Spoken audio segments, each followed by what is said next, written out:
Hello बच्चों, कैसे हो आप सब। मैं एक बार फिर आ गया आपके सामने class 10th mathematics chapter number 1 वास्तविक संख्याओं का पार्ट 2 लेकर। अगर आपने अभी तक हमारे चैनल को सब्सक्राइब नहीं किया तो जल्दी से सब्सक्राइब करें और बेल आइकन पर क्लिक करें। आज के पार्ट में हम पढ़ने जा रहे हैं इस चैप्टर का सबसे महत्वपूर्ण पार्ट अंकगणित की आधारभूत प्रमेय के बारे में। और हाँ, साथ ही में हम चर्चा करेंगे एचसीएफ और एलसीएम के बारे में कि ये कैसे फाइंड आउट किया जाता है। तो बच्चों, शुरू करते हैं बिना समय गंवाए इस चैप्टर का पार्ट 2। अब हम इस चैप्टर के सबसे इम्पोर्टेंट पार्ट की बात करने जा रहे हैं और वह है अंकगणित की आधारभूत प्रमेय। क्या है? अंकगणित की आधारभूत प्रमेय। तो हमको यह समझना है कि अंकगणित की आधारभूत प्रमेय का मतलब क्या है और ये प्रमेय हमें क्या बताना चाहता है।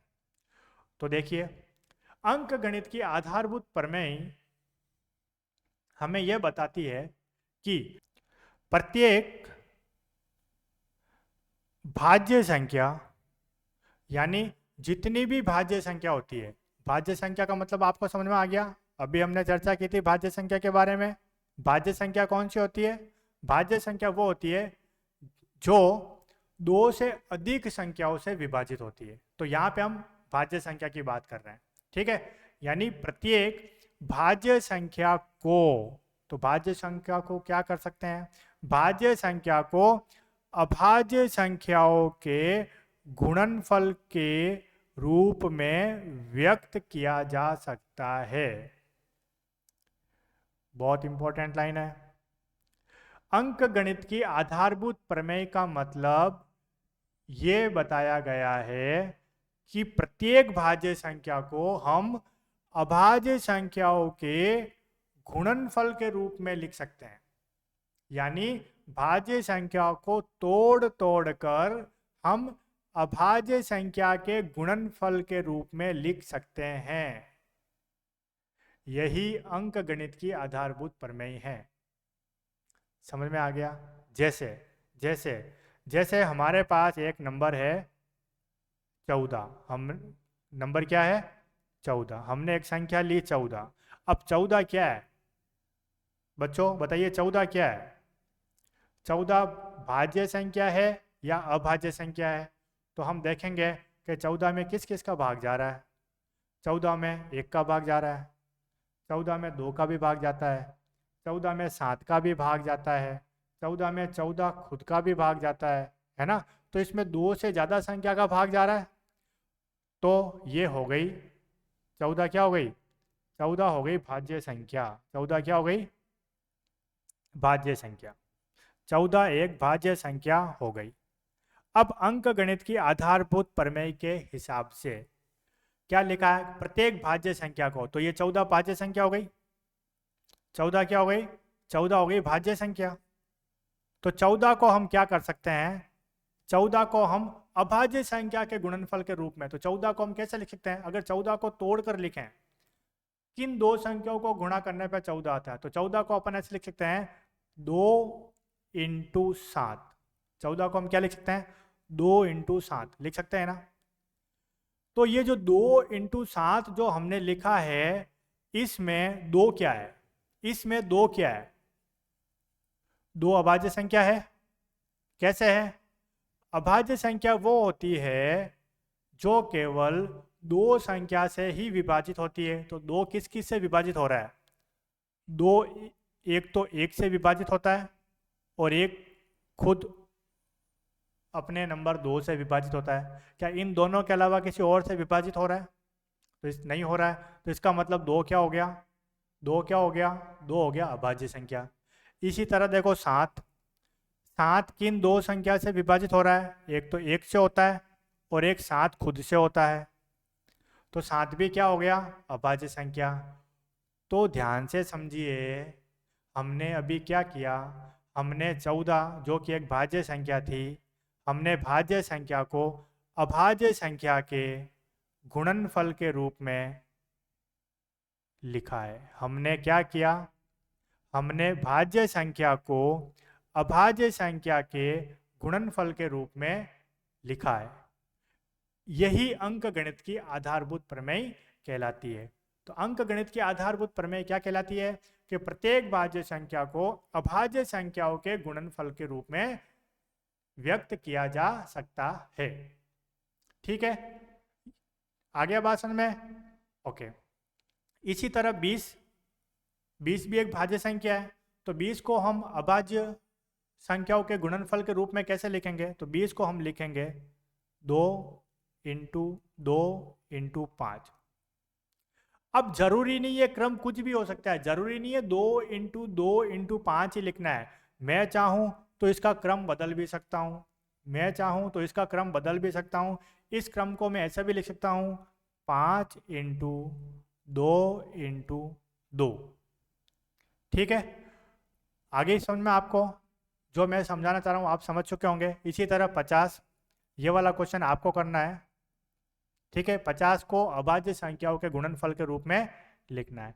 ठीक है बच्चों, अब नोट की तरफ ध्यान दीजिए, बहुत ही इंपॉर्टेंट पार्ट है ये। हाँ, अभी अच्छे से समझिए नोट में क्या समझाना चाह रहा हूँ। नोट में क्या लिखा है कि अभाज्य गुणनखंड की विधि के द्वारा, कौन सी विधि के द्वारा? अभाज्य गुणनखंड की विधि के द्वारा। यह विधि हम छोटी क्लासों में पढ़ चुके हैं, अभाज्य गुणनखंड की विधि क्या होती है। ठीक है, अभाज्य गुणनखंड की विधि के द्वारा हम किसी भी भाज्य संख्या को, कोई भी भाज्य संख्या है, अगर हमको भाज्य संख्या को अभाज्य संख्या के गुणनफल के रूप में बदलना है, यानी हम क्या कर सकते हैं, अभाज्य गुणनखंड की विधि के द्वारा हम भाज्य संख्या को अभाज्य संख्याओं के गुणनफल के रूप में व्यक्त किया जा सकता है। सबसे बड़ा सवाल, भाज्य संख्या को अभाज्य संख्या के गुणनफल के रूप में व्यक्त किस तरह से कर सकते हैं? तो हम कर सकते हैं एक विधि के द्वारा, और उस विधि का नाम है अभाज्य गुणनखंड विधि। कौन सी विधि? अभाज्य गुणनखंड विधि। अभाज्य गुणनखंड विधि के द्वारा, अभाज्य गुणनखंड विधि के द्वारा हम भाज्य संख्या को अभाज्य संख्या के गुणनफल के रूप में व्यक्त कर सकते हैं। ओके बच्चों, अब हम चलते हैं अगला टॉपिक, जिसका नाम है महत्तम समापवर्तक। इसे हम शॉर्ट में HCF भी कहते हैं। क्या कहते हैं? HCF। इसका जो पूरा नाम होता है वो होता है हाईएस्ट कॉमन फैक्टर। क्या कहते हैं? Highest common factor. Highest common factor का मतलब, हाईएस्ट कॉमन फैक्टर का मतलब किसकी बात हो रही है? HCF की बात हो रही है। किसकी बात हो रही है? HCF। HCF का मतलब होता है हाईएस्ट कॉमन फैक्टर। ठीक है, अब ये HCF क्या होता है, कैसे फाइंड करते हैं?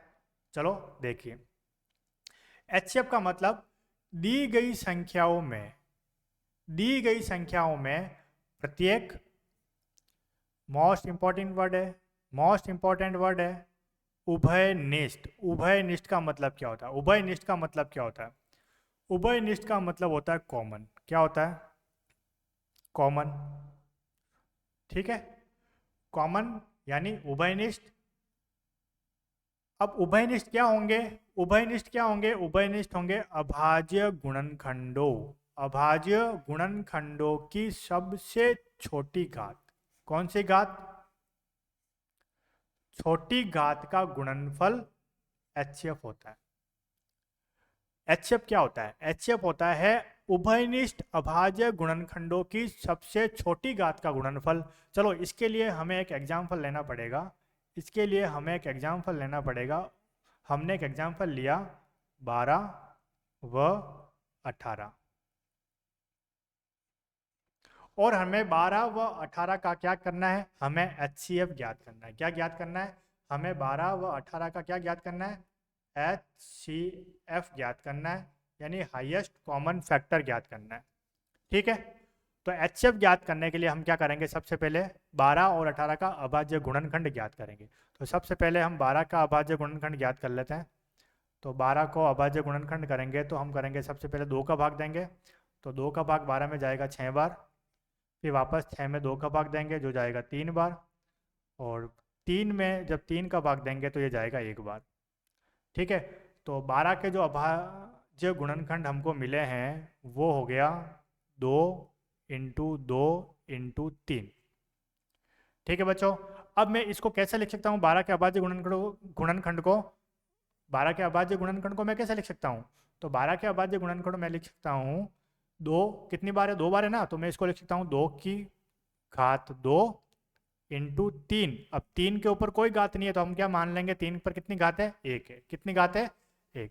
ठीक है, तो 12 के अभाज्य गुणनखंड हमको मिल गए 2 की घात 2 इंटू 3 की घात 1। ठीक है, इसी तरह हम क्या करेंगे, 18 का भी अभाज्य गुणनखंड ज्ञात करेंगे। तो ये लिखा 18।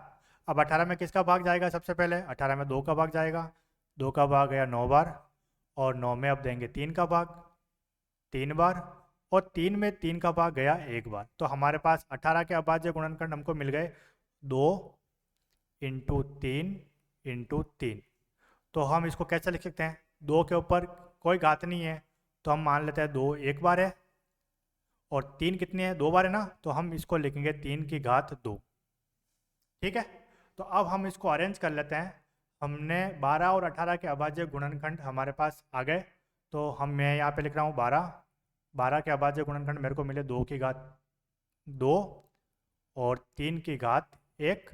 इसी तरह 18 का जो अभाज्य गुणनखंड मुझे मिला वो मिला 2 की घात 1 इंटू 3 की घात 2।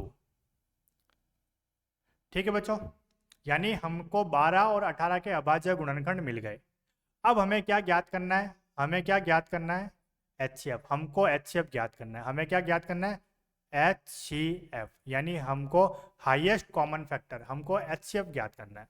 ठीक है, अब HCF क्या होता है, HCF होता है दी गई संख्याओं में प्रत्येक उभयनिष्ठ अभाज्य गुणनखंड। उभयनिष्ठ का मतलब कॉमन प्राइम फैक्टर कौन से है, कॉमन। तो ध्यान से देखो, 12 में और 18 ये जो दो नंबर है इसके फैक्टर यानी इसके गुणनखंड हमको मिल गया 2 की घात 2 इंटू 3 की घात 1, और 18 का मिल गया 2 की घात 1 इंटू 3 की घात 2। अब 12 और 18 में कॉमन अभाज्य गुणनखंड क्या है, कॉमन का मतलब जो 12 में भी है और 18 में भी है, तो 2 है ना, 2 देखो 12 में भी है और 2 देखो 18 में भी है, तो यानी ये दोनों कॉमन हो गए। 2 क्या हो गया, कॉमन, तो ये हो गया उभयनिष्ठ अभाज्य गुणनखंड, है ना।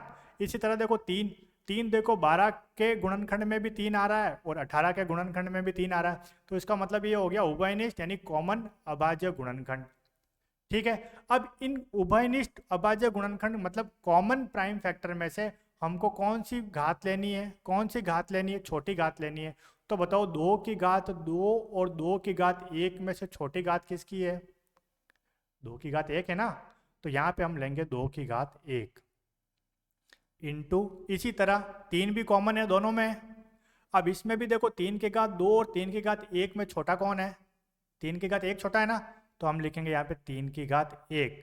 तो 2 की घात 1 का मतलब 2 ही हुआ और 3 की घात 1 का मतलब 3 ही हुआ, और जब 2 को 3 से गुणा करेंगे तो हमको मिलेगा 6। क्या मिलेगा, 6। तो बच्चों 12 और 18 का जो HCF होगा वो होगा 6। ठीक है, तो ये होता है HCF, हाईएस्ट कॉमन फैक्टर यानी महत्तम समापवर्तक, इस तरह से ज्ञात किया जाता है। ठीक है साथियों, इसी तरह हमारे पास एक टॉपिक है लघुत्तम समापवर्तक जिसको बोलते हैं LCM, और LCM का फुल फॉर्म होता है least common multiple, least common multiple. ठीक है, अब LCM कैसे निकालते हैं, LCM क्या होता है, तो हमको यह भी समझ लेना है LCM क्या होता है। LCM, तो बच्चों LCM दी गई संख्याओं में, जो भी संख्या हमको दे रखी है, दी गई संख्याओं में संबद्ध प्रत्येक अभाज्य गुणनखंड। अब इसमें कॉमन की बात नहीं हो रही है, यानी जितनी भी संख्या दे रखी है और उन संख्याओं में जो संख्या शामिल है, जितनी भी शामिल संख्या है ना, तो प्रत्येक अभाज्य गुणनखंड की सबसे बड़ी घात, कौन सी घात, अब इसमें बड़ी घात की बात हो रही है, कौन सी घात की बात हो रही है इसमें बात हो रही है सबसे बड़ी घात। ठीक है, तो सबसे बड़ी घात का जो गुणनफल होगा, सबसे बड़ी घात का जो गुणनफल होगा वो LCM होगा। यानी LCM क्या होता है, बड़ी घात का गुणनफल। ठीक है। और HCF क्या होता है? छोटी घात का गुणनफल। तो इसमें भी अपन क्या करेंगे, वही क्वेश्चन लेंगे एज इट इज़ जो हमने पहले लिया था। एक एग्जांपल ले रहे वापस, सेम 12 व 18, और 12 व 18 का अब हमको ज्ञात करना है एलसीएम। ठीक है, तो सबसे पहले अपन 12 के अभाज्य गुणनखंड फाइंड कर लेते हैं फटाफट। 2 का भाग 6 बार, 2 का भाग 3 बार और 3 का भाग 1 बार। इसी तरह हम 18 का भी एलसीएम अभाज्य गुणनखंड फाइंड कर लेते हैं। 2 का भाग गया 9 बार, 3 का भाग गया 3 बार और फिर 3 का भाग गया 1 बार। इसी तरह हमको 12 के अभाज्य गुणनखंड मिल गया 2 की घात 2 और 3 की घात 1, और 18 के अभाज्य गुणनखंड हमको मिल गया 2 की घात 1 और 3 की घात 2। यहाँ पे 2 की घात 2 है। ठीक है, यानी 12 के अभाज्य गुणनखंड मिल गए 2 की घात 2, 3 की घात 1, और 18 के अभाज्य गुणनखंड मिल गए 2 की घात 1 और 3 की घात 2। ठीक है, अब हमें यहाँ पे क्या फाइंड करना है? अब हमें यहाँ पे क्या फाइंड करना है? यहाँ पे करना है LCM। क्या फाइंड करना है? LCM। अब LCM में क्या है कि दी गई संख्याओं में संबद्ध प्रत्येक अभाज्य गुणनखंड, इन दोनों संख्याओं में जो अभाज्य गुणनखंड शामिल है, प्रत्येक अभाज्य गुणनखंड, तो प्रत्येक अभाज्य गुणनखंड 2 है 3 है, शामिल है ना ये। इनमें क्या लेना है? बड़ी घात लेना है। क्या लेना है? बड़ी घात। तो देखो 2 की घात 2 और 2 की घात 1 में बड़ा कौन है? 2 की घात 2, तो यहाँ पे लिखेंगे 2 की घात 2। इसी तरह 3 की घात 1 और 3 की घात 2 में बड़ा कौन है? बिल्कुल 3 की घात 2, तो यहाँ पे लिखेंगे 3 की घात 2। तो बच्चों अब 2 की घात 2 का मतलब क्या हुआ? 4 हुआ। 2 का स्क्वायर 4 होता है। 3 की घात 2 का मतलब 3 का स्क्वायर यानी 9 होता है। जब 4 को 9 से गुणा करेंगे तो यहाँ पे मिलेगा 36। तो 36 हमारा हो गया 12 और 18 का एलसीएम। ठीक प्यारे बच्चों, आपको समझ में आ चुका होगा कि एलसीएम कैसे ज्ञात करते हैं और एचसीएफ कैसे ज्ञात करते हैं, और एलसीएम और एचसीएफ में दोनों में आपको डिफरेंस भी पता चल चुका होगा। ठीक है बच्चों, अब हम चलते हैं उदाहरण नंबर 1 की तरफ। उदाहरण नंबर 1 है संख्याओं। हमारे पास एक संख्या दे रखी है जो है 4 की घात n। कह रहा है उदाहरण हमको यह कह रहा है कि संख्याओं 4 की घात n पर विचार कीजिए। बिल्कुल अभी विचार कर रहे हैं। अब क्या कह रहा है कि जहां n एक प्राकृत संख्या है, बिल्कुल मतलब 4 की घात जो n है ये n एक प्राकृत संख्या है। n का मतलब कुछ भी हो सकता है, 1 हो सकता है, 2 हो सकता है, 3 हो सकता है, 4 हो सकता है, 5 हो सकता है, कुछ भी हो सकता है, क्योंकि प्राकृत संख्या तो 1 से स्टार्ट होती है ना। तो n का मतलब प्राकृत संख्या, कोई भी प्राकृत संख्या हो सकती है, बिल्कुल हो सकती है।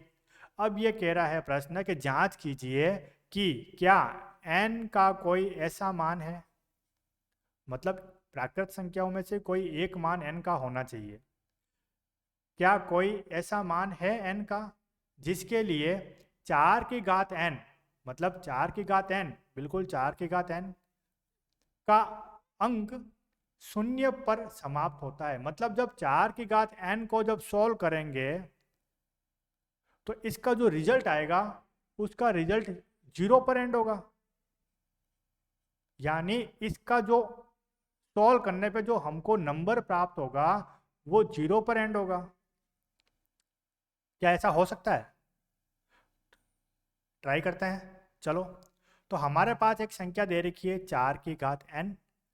ठीक है, अब यहाँ पे n एक नेचुरल नंबर है तो n कुछ भी हो सकता है।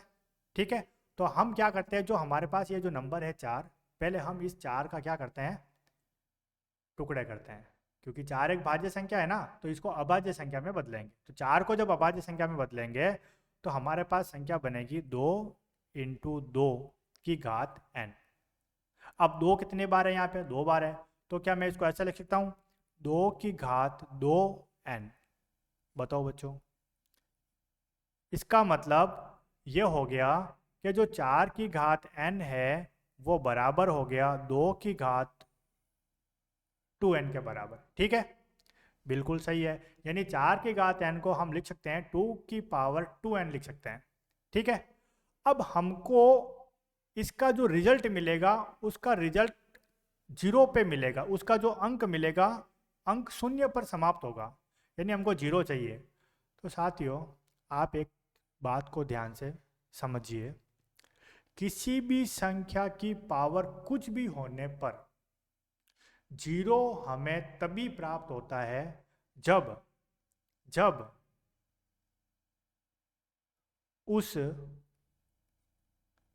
संख्या के अभाज्य गुणनखंड में 2 व 5 शामिल हो।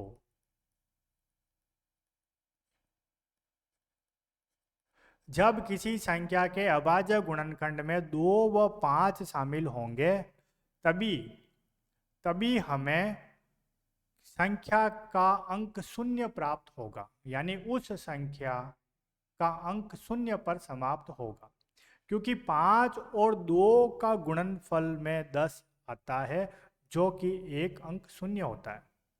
ठीक है, लेकिन 4 की पावर n में हमें केवल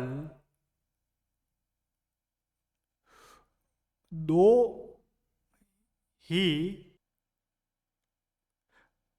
गुणनखंड में है, जबकि गुणनखंड में 5 भी होना चाहिए, लेकिन 4 की घात n में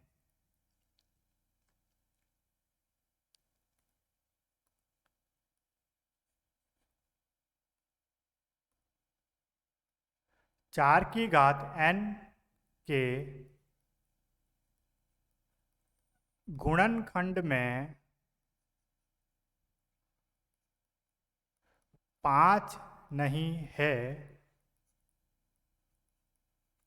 इसलिए इसलिए इसलिए 4 की घात n अंक 0 पर समाप्त नहीं होगा। किसी भी संख्या की पावर n होने पर अगर हम चाहते हैं कि उस संख्या का अंक 0 पर समाप्त हो तो उसके लिए उस संख्या के अभाज्य गुणनखंड में 2 और 5 के गुणनखंड शामिल होने चाहिए।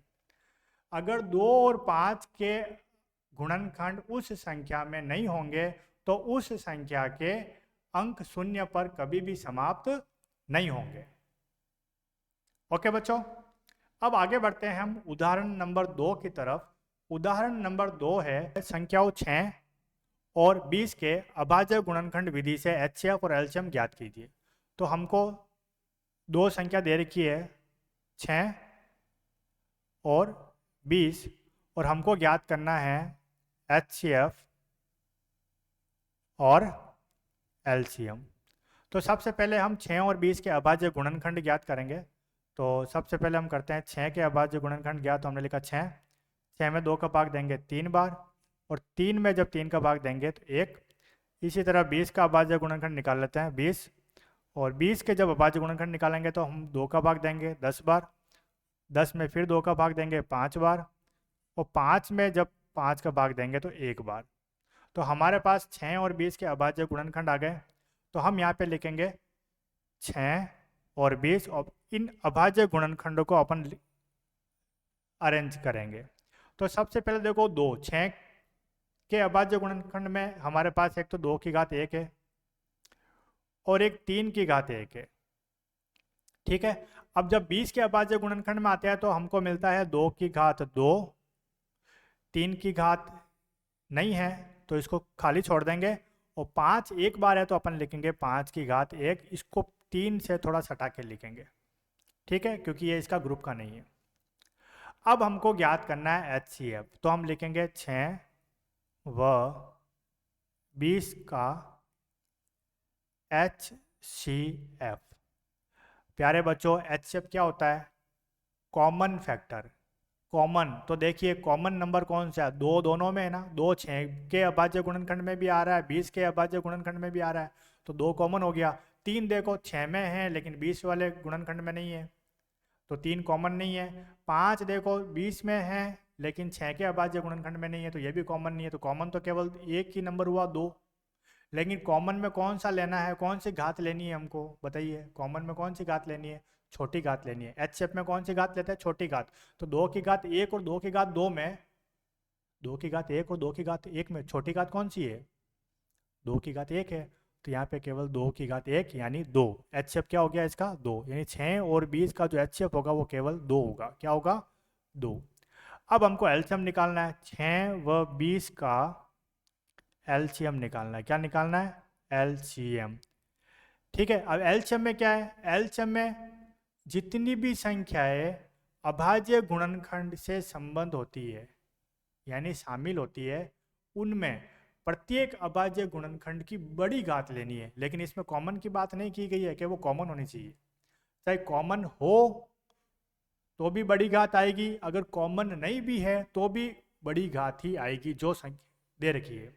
ठीक है, तो सबसे पहले यहाँ पे 2 की बात करते हैं। 2 देखो कॉमन है, तो इसमें बड़ी घात होगी 2 की घात 2, तो हम यहाँ पे लिखेंगे 2 की घात 2। अब देखिए 3 की घात 1 यहाँ पे है लेकिन यहाँ पे नहीं है, लेकिन यहाँ पे कॉमन की बात ही नहीं है, अपन को तो बड़ी घात लेनी है। तो यहाँ पे 3 की घात 1, यहाँ पे 3 है ही नहीं, तो अपन मान लेते 3 की घात 0 है, तो इसका मतलब बड़ा कौन हुआ? 3 की घात 1 ही हुई। तो अपन यहाँ पे क्या लिखेंगे? 3 की घात 1। इसी तरह यहाँ से ले लेंगे 5 की घात 1।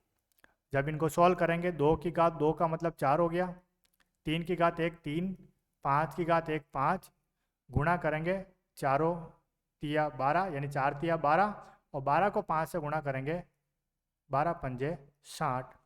तो जो हमको एलसीएम मिलेगा 6 और 20 का वो मिलेगा 60। ठीक है बच्चों? ओके, अब हम चलते हैं एग्जाम्पल नंबर 3 की तरफ। एग्जाम्पल नंबर 3 हमको दे रखा है अभाज्य गुणनखंड विधि द्वारा 96 404 मतलब 96 और 404 का HCF ज्ञात करना है। HCF ज्ञात करने के बाद फिर इनका एलसीएम भी ज्ञात करना है। ठीक है, तो हम इसको सॉल्व करते हैं। पहले 96 का अभाज्य गुणनखंड निकालेंगे अपन, तो ये लिखा 96 96 में 2 का भाग देंगे, तो जब 96 में 2 का भाग देंगे तो ये जाएगा 48 बार, 48 में फिर 2 का भाग देंगे तो ये जाएगा 24 बार, 24 में 2 का भाग देंगे तो ये आएगा 12, इसी तरह 12 में 2 का भाग देंगे तो हमको मिलेगा 6, 6 में 2 का भाग देंगे तो मिलेगा 3, और 3 में जब 3 का भाग देंगे तो मिलेगा 1। इसी तरह 404 का भी अपन क्या करेंगे? अभाज्य गुणनखंड निकालेंगे। तो पहले 2 का भाग दे रहे हैं, मिला 202, फिर 2 का भाग दिया तो मिला 101। अब 101 खुद एक अभाज्य संख्या है, यानी इसमें और किसी संख्या का भाग नहीं जाने वाला, तो हम क्या करेंगे? 101 का ही भाग देंगे तो हमको मिलेगा 1। ठीक है, अब इसको अरेंज करते हैं हम। 96 और 404, तो सबसे पहले 2 के गुणनखंड कितने हो गए 96 में? 1 2 3 4 5, तो हम यहाँ पे लिखेंगे 2 की घात 5, और 3 यहाँ पे एक ही बार है तो हम यहाँ पे लिखेंगे 3 की घात 1। इसी तरह 404 में आ जाता है, इसमें 2 कितनी बार है? 2 बार है, तो हम लिखेंगे 2 की घात 2 इंटू 101, तो 101 को सटा के लिखेंगे क्योंकि ये इसका ग्रुप नहीं है, तो ये हो गया 101 की घात 1। अब हमें पहले HCF ज्ञात करना है। पहले क्या करना है? HCF, तो हम यहाँ पे करेंगे HCF। HCF का मतलब क्या हो गया? जो कॉमन फैक्टर है, जो कॉमन अभाज्य गुणनखंड है उनकी छोटी घात। तो कॉमन तो केवल 2 ही है, और 2 में छोटी घात होगी 2 की घात 2। 2 की घात 2 का मतलब हो गया 2 इंटू 2 यानी कि 4, यानी 96 और 404 का जो अभाज्य गुणनखंड विधि द्वारा जो HCF आएगा वो होगा 4। अब हमको निकालना है एलसीएम। एलसीएम का मतलब बड़ी घात कॉमन की जो बड़ी घात लेनी है, तो यहाँ पे आ गया 2 की घात 5 यहाँ पे 3 की घात 1 है तो 3 की घात 1 और 101 की घात 1। अब 2 की घात 5 का मतलब क्या हुआ? 2 की घात 5 का मतलब 2 को 5 बार लिख कर गुणा करना है। तो 2 को 5 बार लिख के गुणा करेंगे तो हमारे पास आएगा 32 यानी 32। 3 की घात 1 का मतलब 3 और ये हो गया 101। 32 को जब 3 से गुणा करेंगे तो हमको मिलेगा 96। को गुणा करेंगे 101 से। जब 101 को 96 से गुणा करेंगे छिन्नू से तो हमको मिलेगा 9696। ठीक है बच्चों, तो हमारा एलसीएम आ गया दोनों संख्याओं का 9696। अब चलते हैं उदाहरण नंबर 4 की तरफ। उदाहरण नंबर 4 है संख्या 6, 12 और 120 का अभाज्य गुणनखंड की विधि से एचसीएफ और एलसीएम दोनों ज्ञात करना है। सेम इसी तरह से करेंगे जैसे हमने पहले वाला क्वेश्चन किया था। तो सबसे पहले 6, 72 और 120 के हमको अभाज्य गुणनखंड निकालना है। तो पहले 6 का निकालते हैं। तो 6 2 का भाग देंगे 3 बार और 3 का भाग जाएगा 1 बार। इसी तरह 72 का करना है। तो 72 के अभाज्य गुणनखंड निकालेंगे तो 2 का भाग देंगे, 2 का भाग जाएगा 36 बार। 36 में 2 का भाग जाएगा 18 बार। 18 में 2 का भाग जाएगा 9 बार और 9 में जाएगा 3 का भाग 3 बार और फिर 3 में गया 3 का भाग 1 बार। अब करेंगे अपन 120। 120 के अभाज्य गुणनखंड। तो 120 में भी भाग जाना है 2 का, 2 का गया 60 बार। 60 में जब 2 का भाग देंगे तो ये हो गया 30। 30 में जब 2 का भाग देंगे तो आएगा 15 और 15 में 3 का भाग देंगे तो जाएगा 5 और 5 में जब 5 का भाग देंगे तो मिलेगा 1। तो इसी तरह हमारे पास 6, 72 और 120 तीनों के अभाज्य गुणनखंड आ गए। अब हम इन अभाज्य गुणनखंडों को सीक्वेंस में लिखेंगे। सबसे पहले 6, फिर 72 और फिर 120। ध्यान से देखिए 6 के अभाज्य गुणन कितने हो गए? 2 और 3 है ना। तो यहाँ पे मैं लिख रहा हूँ 2 की घात 1, 2 एक बार है और 3 भी एक ही बार है तो 3 की घात 1। 72 में 2 कितनी बार आ रहा है? 1, 2, 3। तो यहाँ लिखेंगे 2 की घात 3 और 3 कितनी बार आ रहा है? 2 बार। तो यहाँ लिखेंगे 3 की घात 2। अब 120 में 2 आ रहा है 1, 2, 3 बार। तो यहाँ लिखेंगे 2 की घात 3। 3 आ रहा है 1 बार तो 3 की घात 1 और 5 आ रहा है 1 बार तो लिखेंगे 5 की घात 1। अब हमको पहले एचसीएफ निकालना है। पहले क्या निकालना है? एचसीएफ। तो हम लिखेंगे एचसीएफ। एचसीएफ का मतलब जो कॉमन फैक्टर है, तो कॉमन में तो 2 और 3 है। अब कॉमन में से लेना है छोटी घात। तो 2 के फैक्टर में छोटी घात देखो 2 की घात 1 है या 2 की घात 3 है? तो 2 की घात 1 है तो हम यहाँ पे लिखेंगे 2 की घात 1। इसी तरह 3 भी कॉमन फैक्टर है, इसमें छोटी घात कौन सा है? 3 की घात 1। तो हम लिखेंगे यहाँ पे 3 की घात 1। अब 2 की घात 1 और 3 की घात 1 का मतलब हो गया 2 तिया 6। तो एचसीएफ हमारे पास आ गया 6। ठीक है। अब हमको निकालना है यहाँ पे एलसीएम। एलसीएम का मतलब होता है जितनी भी अभाज्य गुणनखंड है उन सबकी बड़ी घात। तो 2 वाले फैक्टर में बड़ी घात मिलेगी 2 की घात 3। 3 वाले फैक्टर में मिलेगी 3 की घात 2 और 5 वाले फैक्टर में हमको मिलेगा 5 की घात 1। ठीक है। अब इसको सॉल्व कर लो। 2 की घात 3 का मतलब ये हो गया 8। 3 की घात 2 का मतलब 3 का स्क्वायर 9। 5 की घात 1 का मतलब 5। जब 8 को 9 से गुणा करेंगे 8 9 72 इंटू 5। 5 को 72 से गुणा करना है तो 5 दूना 10 का 0 हासिल का 1, 5 7 35 और 1 36। तो ये हो गया 360। तो जो तीनों संख्याओं का जो एलसीएम होगा वो होगा 360 और जो एचसीएफ होगा वो होगा 6।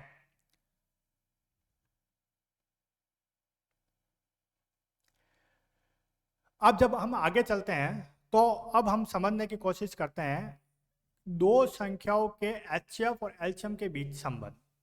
यानी अभी हमने जितने भी क्वेश्चन किए उनमें हमने एचसीएफ और एलसीएम दोनों फाइंड किया। हमने क्या फाइंड किया? एचसीएफ भी फाइंड किया और एलसीएम भी फाइंड किया। अगर दो संख्या है तो उनके एचसीएफ और एलसीएम के बीच में क्या संबंध रहना होता है। उनके HCF कितनी संख्याओं के? 2 संख्याओं के। तो 2 संख्याओं के जब अपन HCF और LCM जब ज्ञात करते हैं तो उनके बीच में रिलेशन क्या होता है, उनके बीच में संबंध क्या होता है? तो साथियों समझते हैं उनके बीच में संबंध। पॉइंट नंबर 1 कि यदि A और B अगर 2 संख्या है, अगर हमारे पास 2 नंबर है और उन दोनों संख्याओं का अगर हम HCF और LCM ज्ञात कर रहे हैं तो हमेशा हमको ध्यान रखना है कि उन दोनों संख्याओं का जो गुणनफल होगा और उन दोनों संख्याओं का जो हमने HCF और LCM फाइंड किया उनका जो गुणनफल होगा वो हमेशा बराबर होगा, वो हमेशा बराबर होगा। यानी अगर हमने 2 संख्याएं ली है और उन दोनों संख्याओं का अगर हमने HCF और LCM फाइंड किया है तो दोनों संख्याओं का गुणनफल HCF और LCM के गुणनफल के बराबर होगा। ठीक है, ये नियम केवल 2 संख्याओं वाले HCF और LCM पर ही लागू होता है।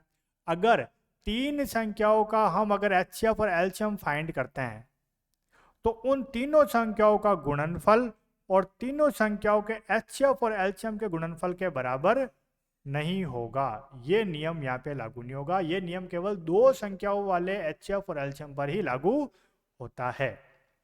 ठीक है, जैसे हमने एक एग्जाम्पल किया था, एग्जाम्पल यहाँ पे ले लेते अपन ने। सबसे पहले ये वाला 12 और 18। हमने 12 और 18 का जब HCF फाइंड किया था, HCF ये रहा HCF, तो हमको HCF कितना मिला था? 6 मिला था। और जब 12 और 18 का जब हमने LCM निकाला था, LCM कितना मिला था? 36 मिला था।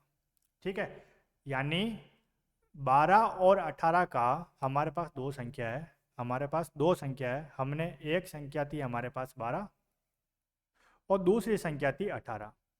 जब हमने दोनों संख्याओं का जब HCF निकाला तो HCF हमारे पास आया था 6 और LCM हमारे पास आया था 36, यही आया था। अब इस रूल्स के हिसाब से अब इसको वेरीफाई करते हैं कि अगर दोनों संख्याओं का जो गुणा करेंगे, यानी 12 को जब 18 से गुणा करेंगे तो 18 दूना 36 का 6, आंचल का 3, 18 का 18 और 3 21। तो जब दोनों संख्याओं को गुणा किया तो हमको मिला 216। अब इन दोनों संख्याओं का जो भी हमने HCF और LCM निकाला, यानी HCF जब 6 आया और LCM जब 36 आया, तो इन दोनों संख्याओं के HCF और LCM को भी जब गुणा करेंगे तो हमको मिलेगा 6 छंग 36, 3 36 18 और 3 21। यानी यहाँ पे प्रूफ हो जाता है कि 2 संख्याओं का जब भी HCF और LCM निकाला जाता है तो उन दोनों संख्याओं का गुणनफल हमेशा उनके HCF और LCM के गुणनफल के बराबर होगा। ठीक है, लेकिन अगर यही 3 संख्याओं में बात आ जाती है कि 3 संख्याओं के LCM और HCF का गुणनफल इन तीनों संख्याओं के गुणनफल के बराबर नहीं होता है, ये नहीं होता है। ठीक है, चलो नेक्स्ट पॉइंट, HCF हमेशा LCM का एक गुणनखंड होता है। पॉइंट नंबर 2, HCF जो भी होगा वो हमेशा LCM का एक गुणनखंड होता है। जैसे कि यही क्वेश्चन अपन वापस लेते हैं, हमारे पास एग्जाम्पल था 12 और 18। 12 और 18 का जो HCF है वो हमको मिला 6 और जो LCM था वो LCM हमको मिला 36। क्या कह रहा है? HCF हमेशा LCM का एक गुणनखंड है। तो LCM कितना है? 36। अगर 36 के जब टुकड़े करेंगे तो 36 में हमको 6 भी मिलेगा। 36 के जब टुकड़े करेंगे 36 में हमको क्या मिलेगा? 6 मिलेगा। तो इसका मतलब HCF जो होता है वो हमेशा LCM का एक गुणनखंड होता है। ठीक है, पॉइंट नंबर 3, यदि 2 चर राशि हमको दे रखी है, 2 चर राशि जैसे यहाँ पे दे रखी है, एक तो P और एक Q। हमको 2 चर राशि दे रखी है, एक तो P और एक Q। ठीक है, P और Q अगर 2 चर राशि दे रखी है तो उनका HCF हमेशा 1 होता है। उनका HCF हमेशा क्या होता है? 1। HCF का मतलब हो गया कॉमन फैक्टर। HCF का मतलब क्या हो गया? Common factor. अब देखते हैं कॉमन फैक्टर कैसे है। तो अपन बात करते हैं P और Q। तो ध्यान से देखिए, P, अगर मैं आपको बोलूं कि P कौन सी संख्या से विभाजित होता है, अभाज्य संख्या के रूल्स के अनुसार, है ना, अभाज्य संख्या के रूल्स के अनुसार, कि कोई भी जो संख्या होती है वो 1 से तो विभाजित होती है। अगर मैं p की बात करूँ, यहाँ पे कोई पर्टिकुलर नंबर नहीं है, तो 1 का भाग तो सभी संख्याओं में जाता है। तो p की अगर बात करूँ तो हम ये कह सकते हैं कि p दो संख्या से विभाजित हो सकती है, एक तो 1 से विभाजित हो सकती है और एक p खुद से विभाजित हो सकती है।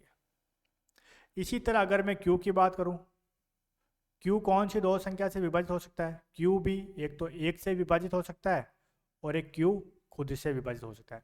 तो इन दोनों में देखो कॉमन क्या आ रहा है, कॉमन क्या आ रहा है, कॉमन आ रहा है 1 1, 1 का भाग p में भी जाएगा, 1 का भाग q में भी जाएगा, तो दोनों में कॉमन क्या आ रहा है 1। यानी दो चर राशियां p और q है तो उनका HCF हमेशा 1 होता है। क्या होता है? 1 होता है।